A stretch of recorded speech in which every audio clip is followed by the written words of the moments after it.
Edi cemaatlar ihsan diyen zat Hudaý tebarek we taala Kur'an'ı kan yerde tavşirip beriye. Ve ahsinu innallaha yuhibbul muhsinin. İhsan edin, qowluk edin, yaxşılık edin. Hudaý taala yaxşılık ediyenleri qowurýanlar. Kan Kur'an'ın yerine lafz-ı ihsan bilen ya başka elfazla bilen, başka bir dille bilen, lafzla bilen gelip Hudaý taala şol yaxşılık etmeklige, ihsan etmeklige teşvik edipdir.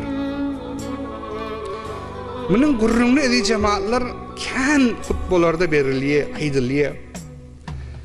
Bir yaxşılık etmekliginin neticesi insan için Hudaý taala ahirette bunu berjek.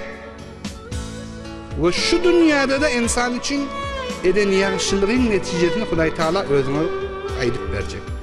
Çiten qowluk et, çiten pislik et, kıyamatda öbür hukuk hesabı var. Ve şunun semeresini Hudaý taala şu dünyada da koyuyor. Hazreti Ayşe Ummul Müminin radıyallahu anha fermayış ediyor, men öýde oturdum, bir zenane geldi diye. Yedinle de 2 tane çağa, ola da geldi. Ona bir zenane aytti, ey Ummul Müminin, şu 2 çağa yetim çağa deyip. Ataları yok. Neçe vakit beri öýde de bir ot yanan zadı yok. Açlılar deyip. Bir ime zat yok mu? Şulara bir ihsan eder yanık, itham eder yanık.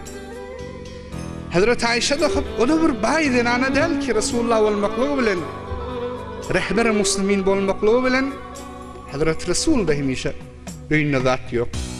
Hatta Resulullah'ın öýünde birun 15 gün ot yanmadı. Hazreti Fatıma'nın öýüne vardı. Hazreti Fatıma Hazreti Ali bilen bir atı çöreklerlerine bir ya şunu emir yiyecek bolup oturuyor. Resulullah'ın varıp beğenip gel ya Resulallah gel atam deyip otur diye. Resulullah yakı çörekten dövüp ay diye ay qiydim una narsan mı diye. Atan onunla şunları ağzına da at diye ok diye. Resulullah'da da ulakan zat yok.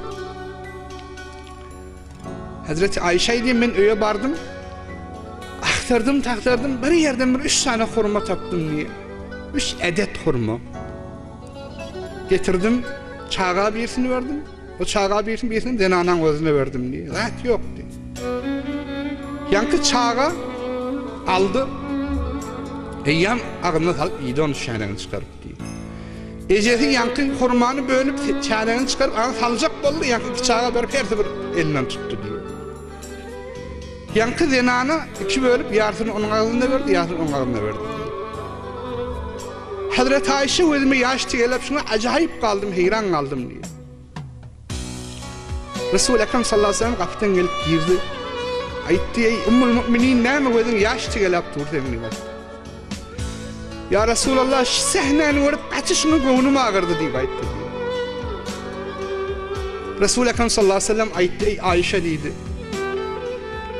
Hudaý Taala'nın şu zenanan eden ihsanatını kıyamet gün mizan terazunun üstünde Hudaýyň benen sawabını versen herkes ihsas etsen senin gözüne bir zat gelmedi, yaş gelmedi diye aytti. Hudaý Taala şonun eden günahlarını kefaret edip Hudaý Taala hasanat mizanını şunun için ağır etti diye aytti. Hudaý Taala ahirette insana şunu verecek.